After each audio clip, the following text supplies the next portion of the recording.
posisi belum bisa lewat. Ini posisi pagi hari, memang kita maju terus ke daulat. Warga lagi mengungsi kemudian air masih deras. Itu rumah ada yang tengah jalan hanyut, ada 2 biji di tengah jalan yang habis hancur. Posisi rumah itu sekarang agak bagaimana keadaannya, karena ditinggalkan secara terbuka. Mulai air ini tidak turun karena air semakin deras mengalir. Ini posisi di pagi hari ini ya. Banyak orang mencari air, kalau dia bilang apa, deras banget.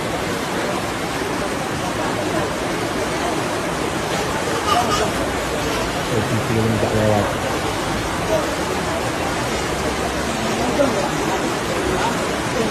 Ini paling pojok desa Gelombang ya, dekat masjid. Ini paling ujung. Itu pun alirannya Masya Allah.